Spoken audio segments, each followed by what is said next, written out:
The first bit of major silverware in England was handed out this weekend. Manchester City winning the Carabao Cup, and as much as this could be the first of a treble for City, Pep Guardiola's, of course, first trophy in English football, the big talking point was who they beat and the manner in which that they beat them, because Arsenal just didn't turn up.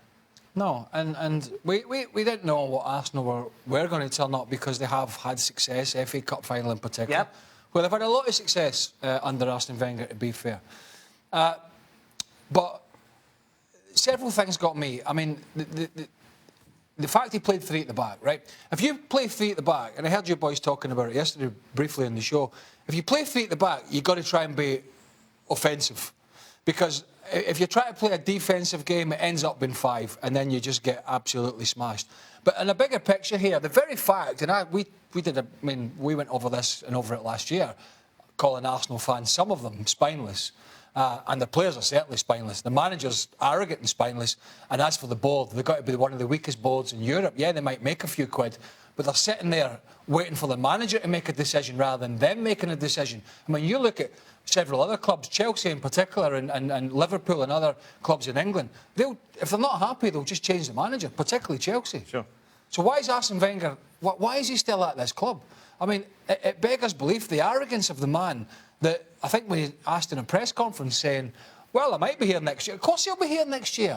And Arsenal fans will have to put up with the same, but that's the point. They're having to put, well, they don't have, they're putting up with it. There's so many spineless Arsenal fans. They're a mirror image of the team. They're a mirror image of the manager. One or two voiced their dissension, but not enough. The amazing thing for me as I watch this game go on, and coming into it, Arsenal's successes of late have been in cup competitions. Yeah. Craig mentioned the FA Cup. You think maybe in a one-off, this is where Arsenal kind of find their rhythm. But against a City team who, in all fairness, I thought Arsenal started brightly. I thought City didn't get out of second gear. And that being said, Arsenal starting brightly, City not getting out of second gear, Bravo didn't have a save to make. Walker with one good clearance, but that's the only thing that Arsenal had to show for it.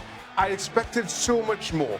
And Craig touched on it as well. I never understand why you play 3 at the back when the opposition has 1 up front.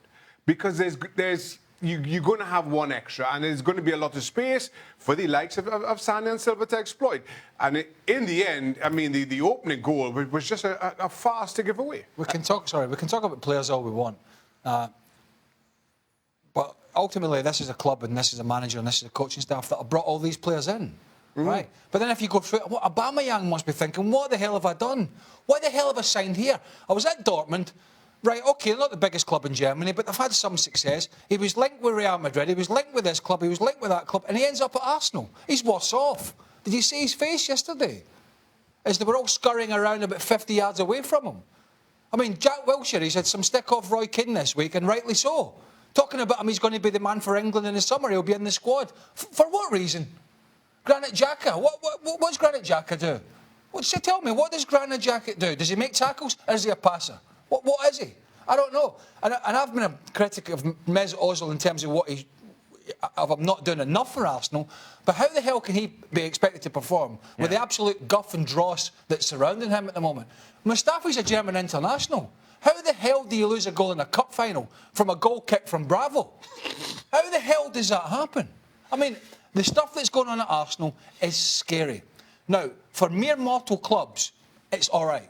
Yeah. But I've played at Highbury, I've been to the Emirates, I know how historical this club is. They're a big club, right? And this ain't good enough. Not good enough. Let's welcome Ian Darke into the programme. Ian, what do you make of the debacle that was Arsenal yesterday? Well, it was like a fire drill had been called, wasn't it, about 20 minutes from the end, because just about every Arsenal fan left the stadium in disgust. I'm not sure what happened to them. If you think back to the FA Cup final last season, they played really well against Chelsea. But yesterday, where was the fight? Where was the character? Where was the plan? No sign of it.